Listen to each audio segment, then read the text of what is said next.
You're listening to The Truth on the Houndsman XP Podcast Network with host Steve Burkholder. Interviews with the greatest houndsmen hunting the greatest hounds in coonhound history. We take you beyond the losses and the wins. Steve digs deep into the stories behind the scenes. Do you have what it takes to achieve greatness? It all starts with The Truth. Sat down and talked to George and Susan Perryman, and we actually have their son James with us today, and he's going to kind of share of what it is to with us all, what it is kind of like to grow up in the houndsman family. I think he's at least a third generation houndsman.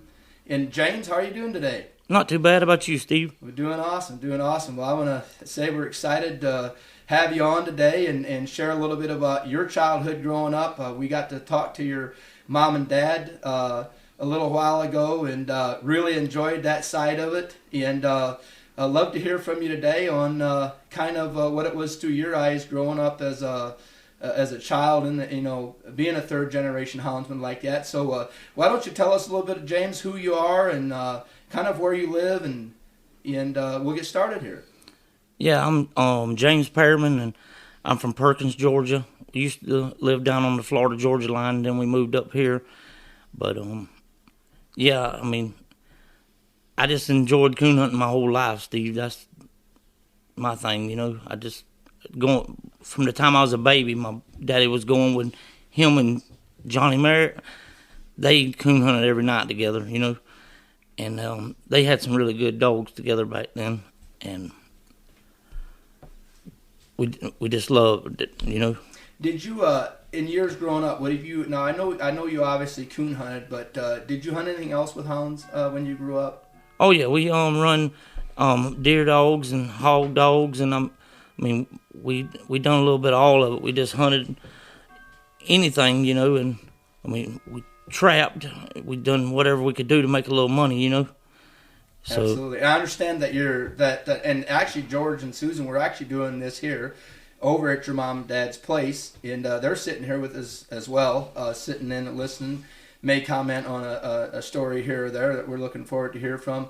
But was hunting with coon with hounds, was that kind of your passion from the get-go? I mean, is that what did you always go back to? Is that what really you was passionate about more so than the other? Oh, 100%, Steve. I mean, I knew I wanted to do it on a professional level one day, and I didn't think we'd ever get to where we at today, back then, because I'd go to back then it was a $15 hunt, and, I wish I'd have known about a blue book back then, because that's how I got my lessons from Buddy Deletry and Paul Sheffield and Cecil Pittman. I'd be sitting at the house and realize I'm pretty sure I won that cast, but I didn't get paid no money. You know what I mean? Right. I think we could all agree that even though they had blue books back then, I really think that our blue book was simply entering them hunts and coming home and trying to figure out what went wrong. That's exactly right. They took a lot of 15. Well, back then they even had some $10 hunts. Took a lot of $10 and $15 hunt lessons, I guess you could say. But James, don't you think that looking back? I know for me. Looking back, I wouldn't want it any other way. Really, I mean, you could read the rules. We see it so much in today what we do now. Obviously the purses are a lot bigger. Your boys. I mean, what a weekend they had. They just come off of I don't know what did they. I know they was in Junction, Illinois, and share with the viewers. I think what did they end up winning? 15,000. 15,000. Yeah, and. I know Colt won both nights and Justin won one night. Yep. And he got his dog's foot hurt, is that right? Couldn't hunt him last night? Yep, couldn't hunt him Saturday night. He had, he's Randy Morgan, he's real good to Justin. He let Justin borrow a dog to hunt Saturday night, so we was fortunate to get to do that, Right. But, you could read the rules, but you would have to have that real life. There's nothing like the real life experience, and I think that's how a lot of us learned is them type of situations. So I fully well know what you're saying on that. Hey, when you when you was broke as I was back then, them $15 lessons you never forgot about because you didn't have no gas money to go back to the next one. So you learned them rules pretty quick. You didn't forget none of them they taught you. I can tell you that. Right, absolutely. So, James, go back to when you was obviously we had heard from your mom, Susan, we otherwise known as Mama Perryman. We know that she holds the ship together, but she actually coon hunted quite a bit with you as a child growing up too, as well, right? Oh yeah, we all every weekend we was at this place. What I can remember the best, but when I was young, they had this place called Coon Camp, and it was probably, I don't know what, 5 or 6 miles from the house there, and we'd go down there and we'd pitch a tent, and we'd start coon hunting at dark time, and we'd quit at daylight and sleep until you woke up sweating in that tent, and then I remember them days. Yep, and you could walk down that. It was on a big bluff. You had some stairwells to go down there, and you could actually go down there and maybe get a little water to throw on you, Right. But yeah, and it wasn't back then. I mean, you shoot a coon out, we cleaned it, and when I say clean it, you caked it out and everything because we had a fur drying house, that. Tell us a little bit about the fur drying. Yeah, we was tell you the truth, I hated it, Steve, to tell you the truth. But I knew that Daddy and Mom was making a little bit of money with it, so if I killed a coon, that's where it went, Yeah. And but them scraping them hides, I would hope Daddy would have all that done before I got home from school, but it didn't always work out that way, you know what I mean? Right. But yeah, I mean all the memories is good, and I would wish Colt and Justin would have got to see that kind of part of it, Yeah, George. What was that fur house? I mean, I know that you guys did it for a lot of years. Touch a little bit on the fur house for you. To me, Yeah. it was a way to make money. But I'm gonna change the subject here for a minute. My wife kept us all together. If she didn't, I mean, not only us, but all the other kids, they stayed there with us, and that's all I wanted to recognize her. Yeah. She's the backbone of all of it. I'm not nothing really, but old time. Absolutely. It's safe. It was definitely a family tradition. So, I remember as a kid growing up. Back then the fur hides alone. Now this wasn't tanned out, but the fur hides alone, you could get some pretty good amount of money for a fur hide. George, what would you remember back then? You've hunted for quite a few years. What would you remember selling coon hides for? Maybe at the peak or Anywhere from $30, $35, $40 a hide, but that was a number one hide. When you'd go to the cellar, he'd have 4 piles. Well, the high dollar ones, you wouldn't have many in it. Then the next one, you'd have a few in it. Then the medium hide, you'd have a pretty good hide. And this one over here wasn't, just threw it over there. Yeah. That wasn't no good. And it took a lot of hides to make any money. Right. But yeah, absolutely. So that's what you would have grew up kind of early on remembering on the fur house. Yep. Oh yeah, I mean I'm telling you, I remember, everybody had them hip waders. You'd see all them other boys. Me, I was so little. I had a pair of hip waders, but I had to put my tennis shoes inside of them where they'd stay on my feet. And if you ever hunted down around the marsh where we hunted at, your boots didn't stay on your feet. You bogged down. I remember one time I thought I was going to have to go get a D9 dozer to pull Cecil Pittman out of that marsh one night. So you could bog down in that pretty good. Absolutely. So early on, James, what was some of the like your first dog that you may have been able to call your own, or one that you really enjoyed hunting? Would you know? I mean, would there be one that would stand out for you in your mind?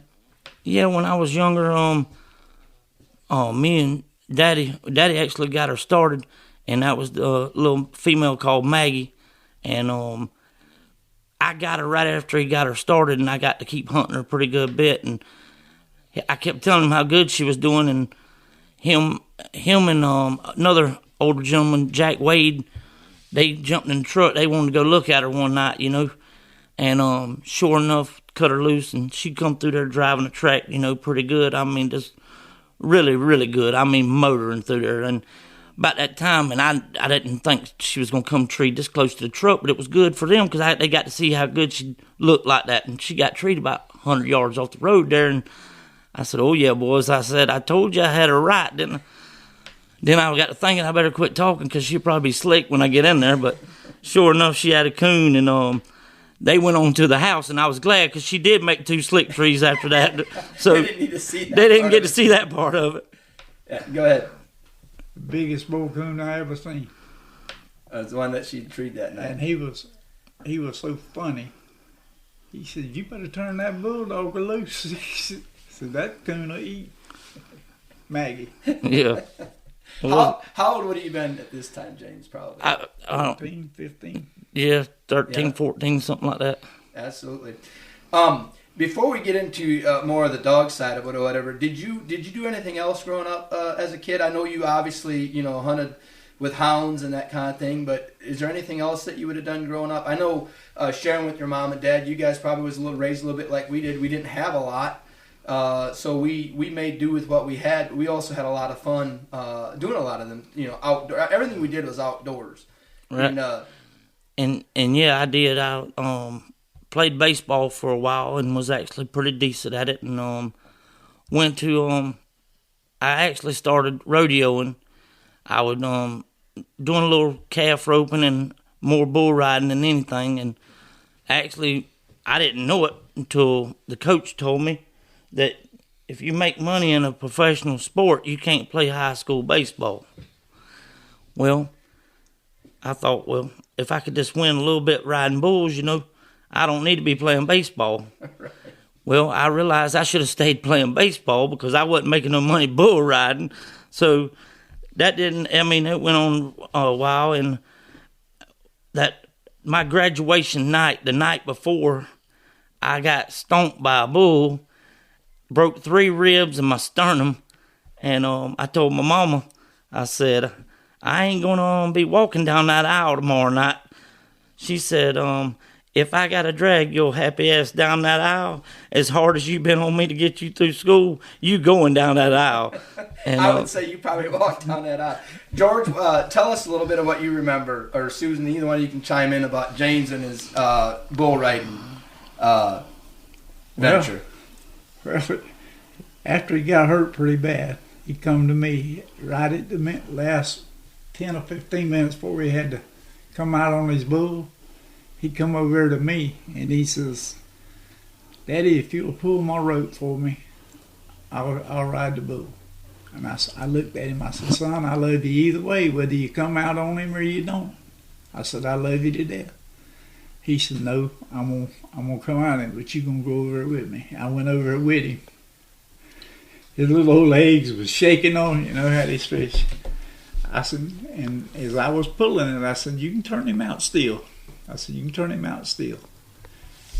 And he never cussed in front of me. He said, "Pull the son of a bitch and let me go." And I pulled it up, rolled it over, and handed it to him. And he rode the bull. Rode the bull. But I always said he's probably too scared to fall off her. We actually won that rodeo that night. I had a broke hand at the time. On that one? It was at that beach rodeo, yep. Yeah, the Jacksonville Beach. Yeah. What George, you had shared earlier on touch, and I think it's something that's important. Where when he'd gotten the time where he'd gotten thrown off, and share a little bit with the folks what you had shared with them. Well, the bull come out and started spinning, and threw him in between him and the bull in the chute. Well, naturally, when I seen what happened, I jumped over the fence and went over there.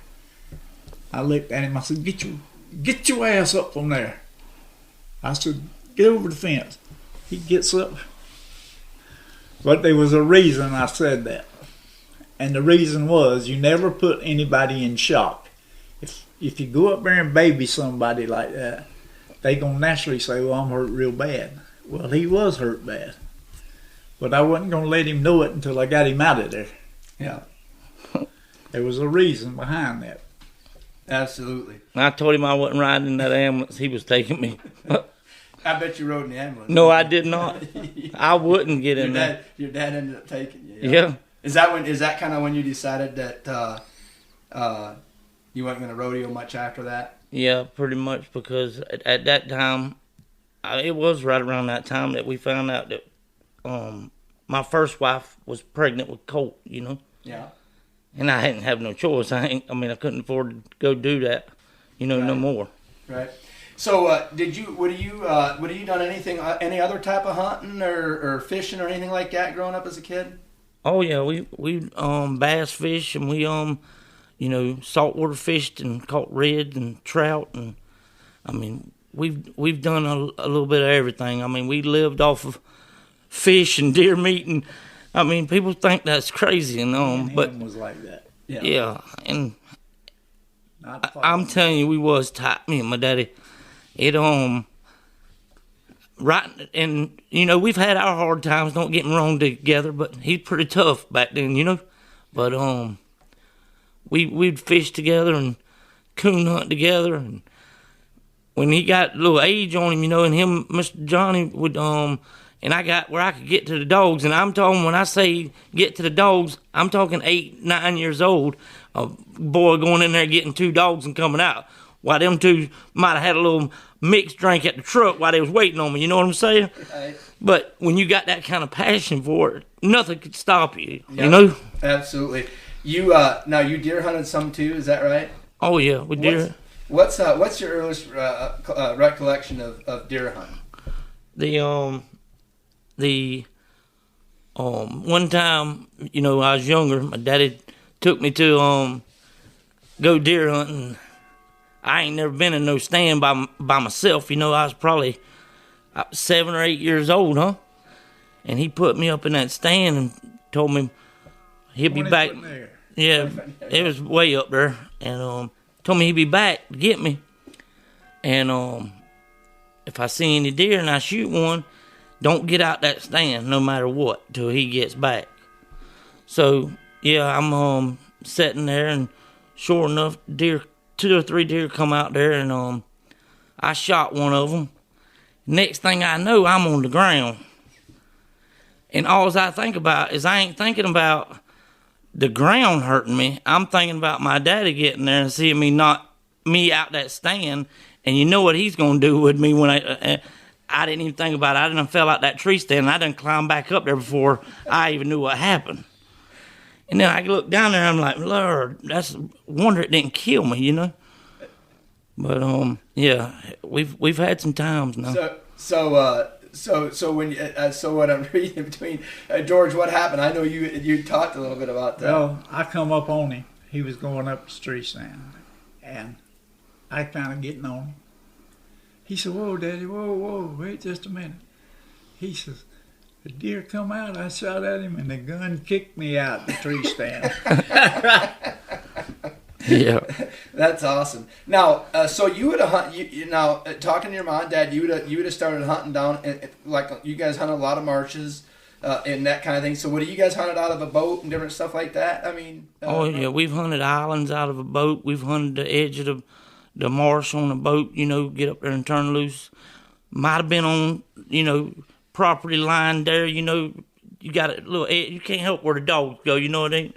We really didn't mean to get on nobody's property, but we might have sometimes, But I remember, especially, we was hunting down on the marsh one night, and James Foster was with us, and you'd like this, Steve, because he loved blue dogs, and my daddy would give him hell about it, but he did, and he probably hunted some out of old Droop too, you know what I mean?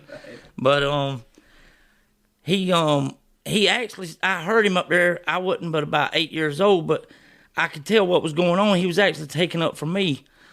And he's told my daddy, he said, "You gonna wait on that boy? He's about 400 yards back there, bogged down in that marsh."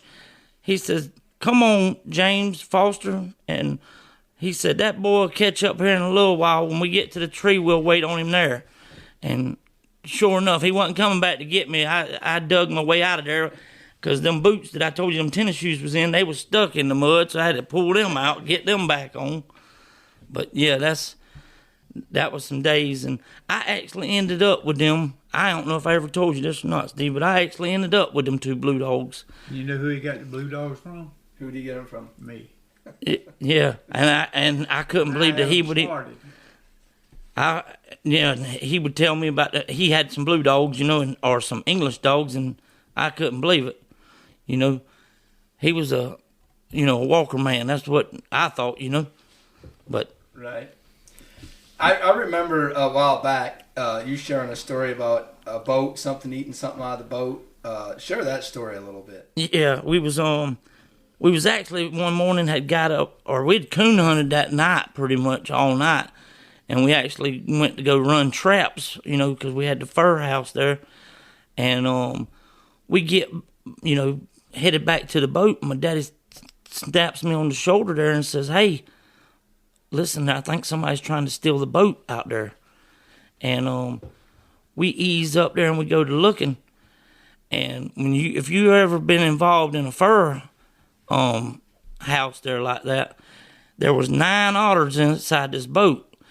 Well, I knew what my daddy had seen. He seen dollar signs when he seen them otters in the boat. Well, and we did have a gun, but in my eyes, all I could see was holes in the boat. You know what I mean? Right. But I think we did end up getting a few of them otters, but he let them get out the boat before he started shooting. You know what I mean? Right. Absolutely. When so growing up as a kid, you did that or whatever. When did you first start getting into the competition side? What intrigued you about it? I know you went with your dad. He competed. Obviously, he'd shared. But when would you first recall when you started competing with hounds, and what drew you to that side of it? Well, what drew me to it is I remember, back then when we was kids, you'd go to a UKC hunt, a $5 night hunt or whatever. There'd be 80, 90 dogs there hunting for a trophy. Well, all I wanted to do was win a trophy, I thought, And then my daddy, he was winning, and he had plenty of trophies in the house there, But then, I was, 13, 14, and I seen the PKC side of it, or PCA back then, right? So, and then shortly after it went PCA, it went to PKC, But we started going to a few of them, and I was hunting, around Strickland and Kramer and Cecil and Buddy and Paul and all of them. That's when I started getting all them good lessons, you know what I mean? Right. And but yeah, I got I actually had a older black gentleman, Jack Short. He had bought a dog, and I went with this dog, and she treated 4 or 5 coons that night. In our country, if you treat 4 or 5 coons in a night, you've done something, So I had to have this dog, but I knew I didn't have enough money to get this dog, But Mr. Jack, he wanted somebody to hound this dog in the hunts, but he couldn't walk too good, So I started hounding the dog, and he gave me half of her to do that. And we done a little bit of winning with her and everything, and nothing major or nothing, but it felt good to me at the time because I was getting to compete, and I'm very compatible, and that feeds me, if you know what I mean there, Right. And we, I can remember one night, me and him, 2 or 3 in the morning coming home, a black man and a white man in a truck together. We get pulled over in Folkestone, Georgia, coming back from a coon hunt. And Mr. Jack told me, he says, now, when they get up here and see a black man in here, they going to think we doing a drug deal, But me and him wasn't like that. We explained to the cop, that we had been at a coon hunt, and he seen the dog back there and everything. And he said, all right, well, Mr. Jack had a tail light out. That's what we got pulled over for. I think that's why he let me drive. I got the ticket for it. But anyhow, we just had a good time. Me and him hunting together all the time, and just had fun. Yep. Did you have I know for us as kids, when I got a little older and stuff like that, we had a lot of our friends that come over and hunted with us, and then some of them would go with us to the competition hunts and stuff like that. Was that kind of the same way for you guys, or was you more? Was it just more you guys' family in that side? Oh, it was a bunch of guys that was friends of mine, and they loved my mom and daddy. They'd come and stay there at the house with us on Friday night, and some of them wouldn't even leave. After Friday, Saturday, and Sunday, they'd stay for 3 or 4 more nights. Their mom and daddy wondered where they was at. And we'd be out there spending the night in the woods looking for the dogs we was hunting, because, the good dogs Mr. Johnny and Daddy took, we got to go take the ones that was just getting started that we had to wait to get treed all night. I spent a many night in the woods out there, and my mama wondering where I was at, And I didn't know where I was at, so I stayed there till daylight till I could get back. Right. But we was fortunate because we could turn loose right from the dog pen there at the house, I can remember my daddy getting out there, and he might have him a few cocktails, and he said, let's see what this one will do tonight, Before I know it, we got 4 or 5 dogs turned out there that I got to go get, Right. But I loved it, every minute of it. If you get, how it is when a dog comes treed, it just makes your hair stand up. That's the ones you wanted to go to. Right. Them other ones that didn't come treed real good, you knew you was going to a slick tree, so you really didn't want to walk to that one, Oh, yeah. Yeah. Growing up, I know for me, we didn't have a lot, but we had each other. You know what I mean? And, I think in today's age that we live in and stuff, I've shared with, people a lot that, although we didn't have a lot, we had more than most because we had each other as families, and I can remember talking to that, hunting, we'd have a coon hound, but we didn't necessarily treat a coon with it early on because, it's just the way it was. And, I remember because, face it, times when we grew up, there was a lot of years that we would get a birthday present one year and wouldn't get a Christmas present, and then the following year maybe vice versa. But we didn't, for me, we didn't know any different. We just thought that was a way of life. We knew that our parents loved us, and I come from a family of 9. There's 9 of us kids plus mom and dad. And to feed 11 was that wasn't an easy task. But you know what? We never went hungry at home, and we always had a roof over our heads. And of course, we ate a lot of simple meals. But my dad was an avid deer hunter and never coon hunted, but he was an avid deer hunter. And there was a lot of times when that was a part of what we would. That was a part of what filled our freezer. Oh, I know what you're saying, Steve. We ate a lot of deer meat back in the day and a lot of chicken. I'm talking about a lot of chicken. Sometimes we ate so much chicken we didn't know whether to go to bed or go to roost. You know what I mean? Absolutely. Yeah. Absolutely. So, James, moving on from that, so I know you had touched a little bit that you kind of got out of the bull riding when you had Colt or whatever. So you have 2 boys, is that right? That's right. Yeah, Colton and Justin. Okay, and I know that they're avid. So tell me a little bit on when they was growing up and taking and starting them into the hunting thing. Kind of what was the same way it was started. Kind of the way you guys was started. Yeah, when Colt was first born, we he got 1, 2 years old. His mama was actually working night shift, and if I wanted to go hunting, I had to get my mom to babysit, or either I, had to take him with me. Well, them backpack-looking things you carry. Well, I'm telling you, I was the one doing that, carrying him through the woods. So I knew what time his mama was gonna get off. So I'd run him back to my mama's house and get her to give him a bath because he's muddy from where we done fell down in the swamp, and my mama's chewing me out because I've had that baby out there with mosquitoes and in the mud and everything like that. But it's no greater feeling than having your boys out there with you like that. I don't care how big they are.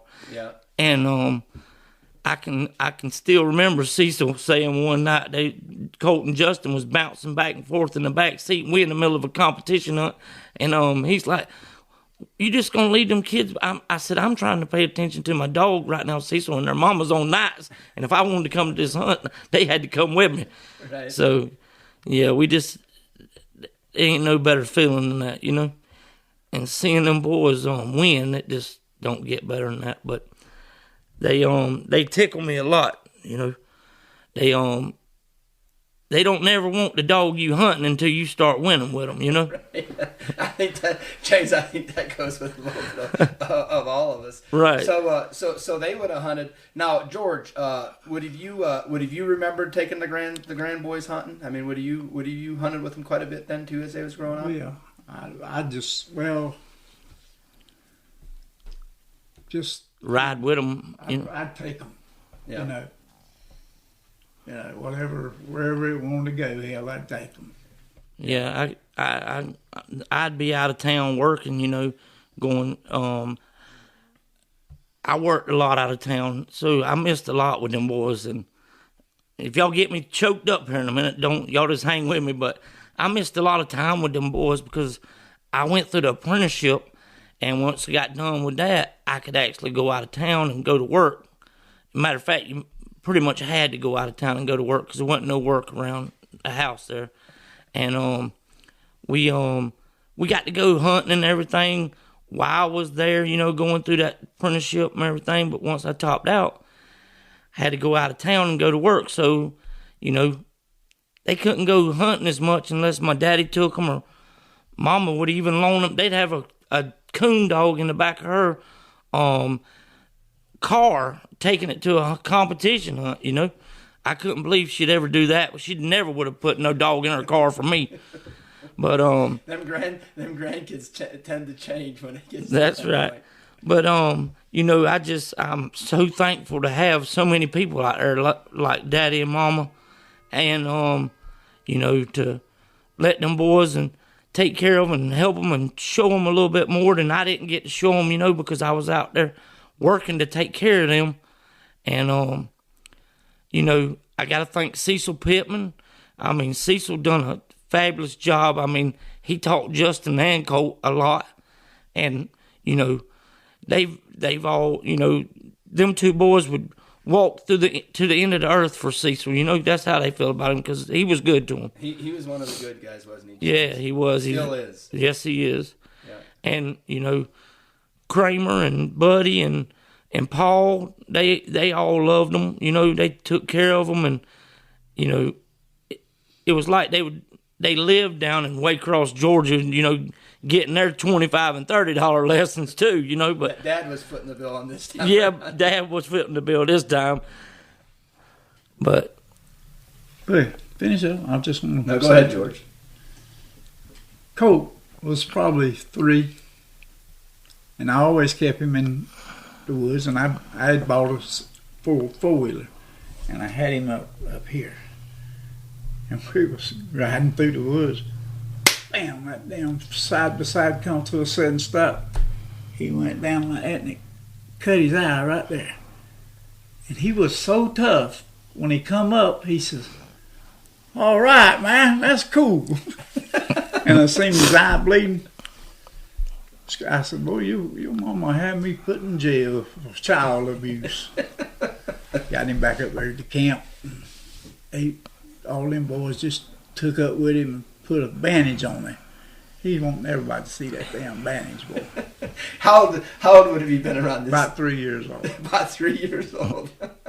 Yeah, they love the woods. And I remember one time I was working up in Alton, Illinois, and they got to come up there and see me. And I always lived out of a fifth wheel because I was always moving around, and I'd actually come up where I could have me a dog with me. I had a kennel that would fold down off the back of that fifth wheel, and I mean it was a mobile kennel. You know what I mean? It would fold up and fold down. I could keep my dog with me. Got kicked out of mini campground for dog barking, but they come up there to stay with me one summer, and actually it was hunting season at Christmas time there, you know. So they was gonna get to stay a couple weeks, and I get to go take them duck hunting for the first time, and you know, you got to have a lab if you're gonna go duck hunting. You ain't no real duck hunter if you ain't got a lab, right? Right. Well, we ended up with a lab. And we was Justin was actually probably about 3 years old, and Colt was up ahead of us. And you up there where y'all from, you know, you got to break ice to go to this duck blind. And we was breaking ice, and everybody knows what like a decoy boat is. Justin was too small to walk through that, so I put him in that decoy boat, and I was pulling him out across that pond. And the water got over the dog's head, and it started swimming there, you know, and that dog jumped up on that decoy boat. Before I knew it, Justin fell off in that frozen pond, and I just grabbed him up, and I start back to the truck, tell Colt to stay at the duck blind. Y'all should go ahead, and I'll be back. I'm going to take him, get him warmed up, and get some clothes. And he started throwing a fit. I'm talking about pure fit. And I said, what do you want? I mean, I got to go get you warmed up. He said, just take me to the blind. I'll get in front of the heater there. But he wasn't leaving Colt to go somewhere and let Colt go duck hunt without him, you know what I mean? Right. So we got him there and got him stripped down and got him dried off, you know, and sure enough, we shot ducks all morning there, and if that had been me, I'd have went on to the house, you know what I mean? Right. But on that same trip there, when it come to the end of the 2 weeks, we had went to, I think it's the Bear Creek Classic over in Missouri. Is that what that is? Yeah, they have it in the springtime. Yep, and we went over there, and we was hunting a dog called Crybaby, and we actually got in the Final Four that night. And I wish I could remember the guy's name that wanted to hunt it off, but he was hunting for Vogel. And I had to have them boys at the airport the next morning at 7 o'clock. And St. Louis, you know where the Bear Creek Class is at. It's about 2.5, 3 hour drive.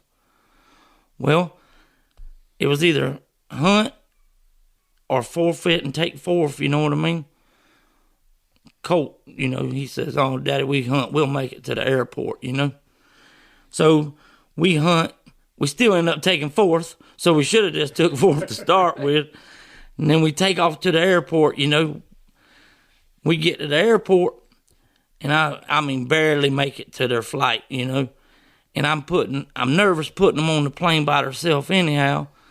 And so I get them lined on there, and they go walking on there.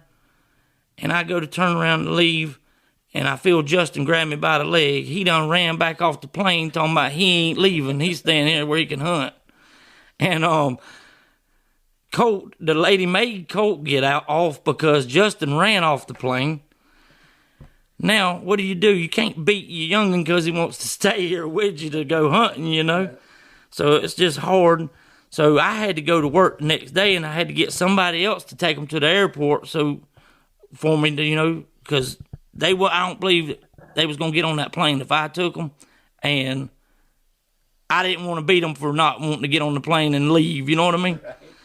But only thing they was worried about the deal was that if I made sure I brought that dog back to the house where they could hunt it, they'd go on home, and they'd went home, and I had to end up giving them that dog to take back hunting. That's awesome.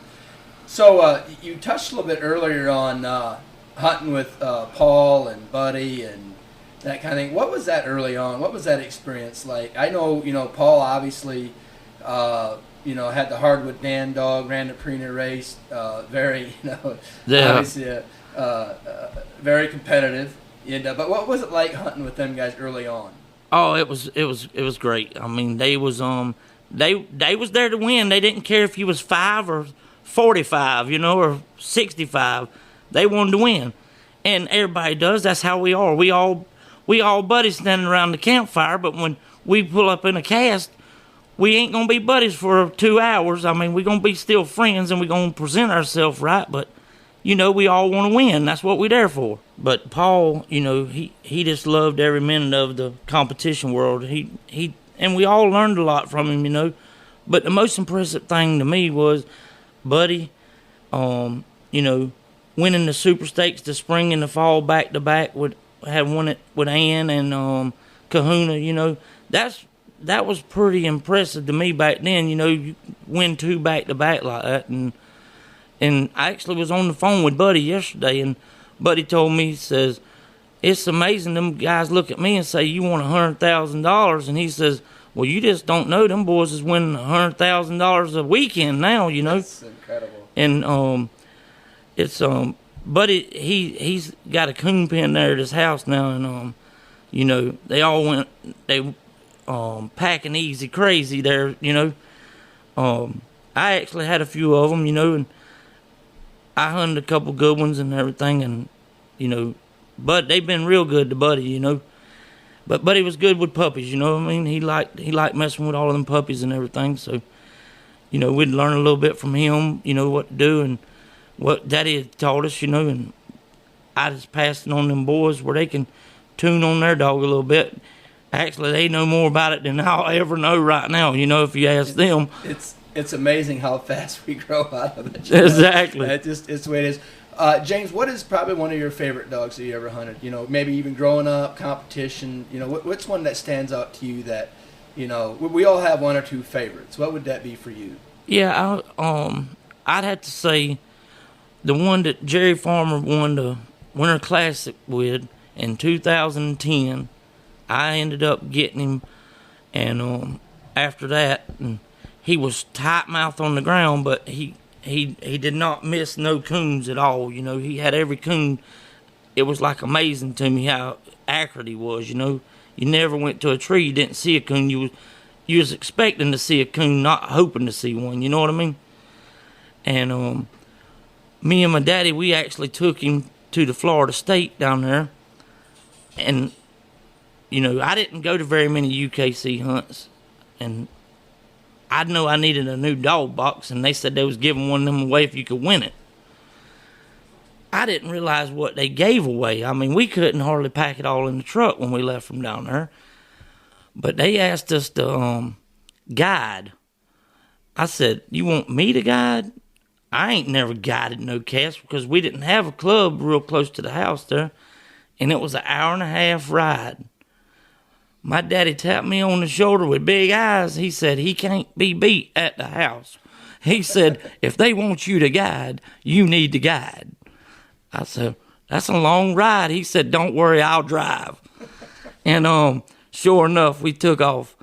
And before you know it, we got 725 plus in the first hour. And the rest of them is bailing out. They don't want no more of it. So me, I didn't know any better. When they quit, we still had like 30 minutes left to hunt. I thought we was done. I could have hunted 30 minutes by myself and probably got a better score. But in Florida, 725 plus is probably going to take you where you need to be, Right. So we headed on back to the clubhouse, and me and Daddy's discussing whether he thought that we'd get in, and I'm like, Daddy, I don't know. I mean, I've seen some of them boys have, 11, 1,200 points, My dad said, if they score 11, 1,200 points in Florida, we want to go see where they hunting at, because we got probably the best coon hunting to where we was at in Florida, So we get there, and the closest thing to us is 175. So now they're wanting to know.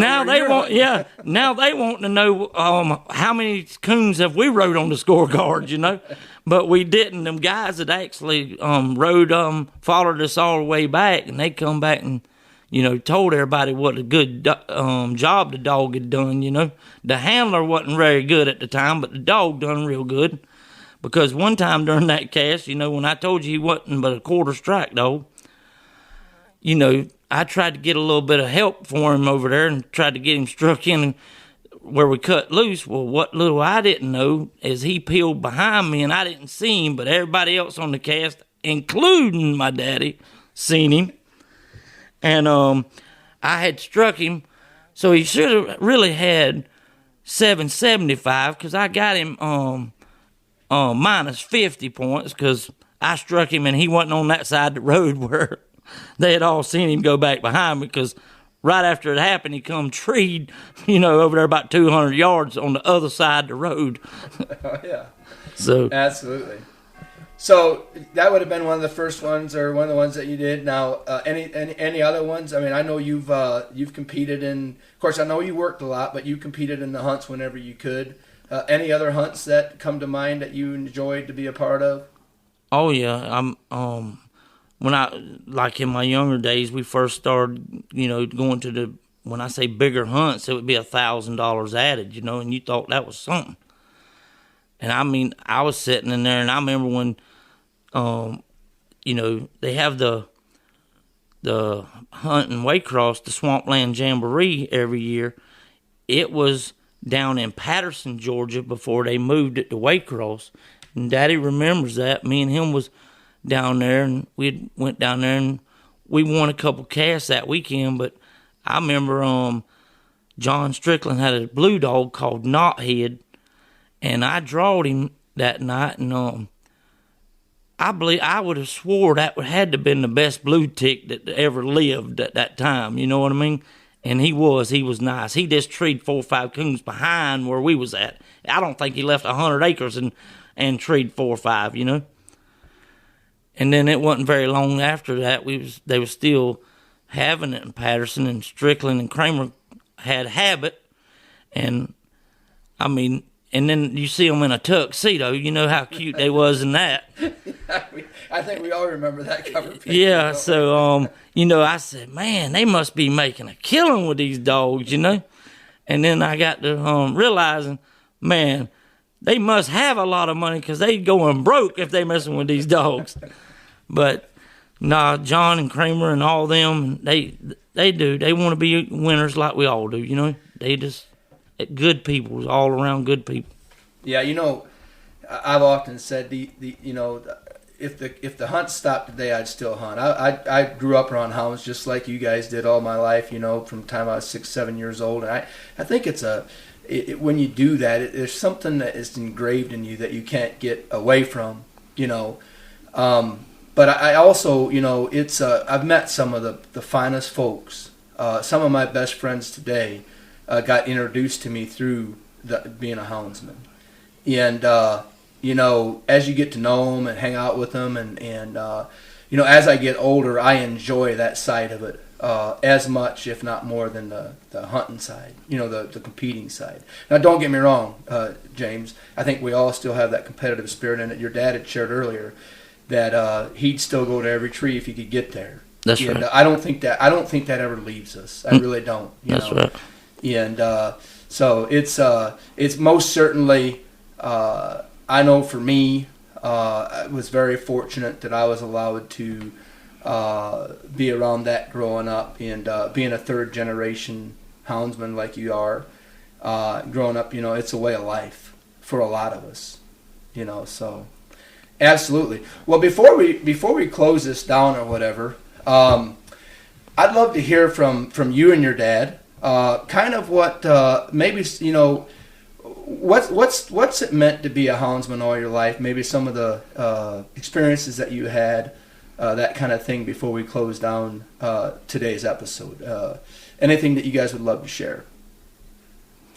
I just loved it. Always did. I mean, it wasn't that I had to. I wanted to. And another thing, it didn't get too rough. It didn't get too bad. I went. Okay, go ahead. And that's all I got to say. I was good at it and knew I was good at it. Absolutely. I think, for me as well, there was so many things. It made up so much of our life, when we did it, and I remember vividly coming home one night, talking about that, coming home one night and hunting with a neighbor. I didn't have a driver's license, so I was hunting with the neighbors, and he was talking about the otter in the boat, and we was hunting with the neighbors, and we seen these 3 big great raccoons cross the road, and of course, back then, being 14, 15 years old, hey, one of them was going to make a big difference, a big dent if we could get it and, sell the hide. And so we pulled over and put our dogs on these 3 coon, and the woods that they was headed toward, we could be there. And so they'll get to the edge of the woods, they'll get treed, and we got to get up and do chores the next morning. And so we're thinking this is going to be pretty quick, pretty easy, the famous, infamous last drop, Mm-hmm. And these dogs take after these coons, and all of a sudden they get about halfway across this field. And of course, back then, I believe me and my brother just had flashlights, and the guy that we was hunting with, he may have had I don't know if he had a little night light back then. They was fairly new at that point in time. We couldn't afford them. And these dogs make a right-handed turn, and they head straight north, kind of going to like a farmhouse. Of course, we get nervous now. I mean, me and my brother are 13, 14 years old. The guy that's carrying us around hunting, he may have been 17. And we spin this little flatbed truck around, and we go back up the hill. When we get up there, we don't have tracking systems. We get up there, we're trying to listen for where these dogs are at. We can't really hear them. Well, we figure out they're across the road in this old barn foundation. Now, we don't know who owns that barn foundation, and we're trying to get these dogs out of there just to get out of there. Make a long story short, we're hunting 3 dogs, and they come back across the road before we can get them caught. And the next thing we know, they're up underneath this house in a crawl space that's about 2.5 foot tall, fighting these coons. And we just know we're in so much trouble. For me, I was born and raised Amish, so how am I going to explain that to my dad? And so we go over there, we knock on the door, nobody comes to the door. And we're like, man, nobody's home. But now you have to understand, the heat ducts and stuff are running underneath this house, and it's like crazy. And we dig underneath here. It's a disaster. We finally get the dogs dug out of there. We don't get any of the coon. The one dog actually gets out of the crawl space, gets into the garage, and this coon's on the side of the wall. And anyways, make a long story short, we finally gather these dogs up, and about the time we're getting the last one dug out, the light comes on in the house. And we knocked on the door. These dogs are howling underneath there, and now we know we're in trouble. Well, about like that, the light goes back off. And we finally get this last dog gathered up, and we walk out there and we get them all loaded up, and about the time we're getting ready to leave, lights everywhere. And the next thing you know, we've got cops in front of us, behind us, beside us. They got us up against the truck. And what happened was, there was an older lady that lived there, and she was deaf. So here all this commotion's going on, and it's 4:30 in the morning, and somebody had actually left and went to work and thought we was robbing the place, called us in, and we had to try to explain this whole thing. And not alone on that, we get home at 5 o'clock in the morning, ready for chore time. So Dad was upset, but we had to go back up there and climb underneath that crawl space, me and my brother did, and put them heat ducts and stuff back together. So, hey, these dogs can get in some situations, but, looking back at it, it's the fun memories that we had of that. That's right. And you everybody knows this. If you love coon hunting, this is how you really tell if you love it. You're sitting there all day, pacing the floor, waiting on it to get dark. That's all you care about and when time changes, that's the most thing that makes you more mad than anything. You like, I gotta wait another extra hour to go hunting tonight, And what made me think about that, I had bought this dog one time, and I couldn't wait till it to get dark, And I'd spent all the money I had on this dog, and I knew that my wife wasn't gonna be real happy about it, And we cut this dog loose, and he treated coon. Looked pretty decent on it. And next drop, we cut him loose, and he's driving the track down through there, doing good. Next thing you know, I don't hear him no more. This quits, And that's when they had quick track, you could beep, beep, beep. And I finally got him located and walked in there, and he's laying there panting, can't get up, nothing. And I'm like, what in the world? I just spent this money on this dog, And anyhow, take him to the vet, and come to find out he had gotten yellow jackets, and he's allergic to yellow jackets. Here I've got a coon dog that we fit and turn loose in the woods every night that's allergic to yellow jackets. And sure enough, that man actually gave me my money back for him. I was glad of that, because I didn't know how many times we was going to run into yellow jackets, But I just want to say one more thing and about them two boys of mine that I'm proud of them, and I think Colt's more proud of Justin for what he's done, as far as winning the Super Stake and stuff like that. Didn't he win? He won the youth. He won the Youth World and he won the Super Stakes, and that night I was there, but it was Colt was there with me, and it was like more fun for Colt than it was for Justin, And Justin just, a lot of people, don't understand how lucky and fortunate they are to win something like that, because people hunt their whole life to do that, And I just wanted to let them know I'm proud of them, and they really are good boys. And I know I've been hard on them sometimes, but they good boys, and I love them, and that's all that matters, Absolutely, I think that way of life, it's what makes us what we are, but it's that way of life. I think, my dad, he was a little tough on us, but I can tell you this, it's what made us who we are today. And, in the day and age that we live in, I'm proud of the way I was raised, That's right. Taught to respect people, and that was something that wasn't, that was non-negotiable. And, absolutely. Well, hey, it's been really awesome sitting here with you guys. I've enjoyed every minute of it. Me too.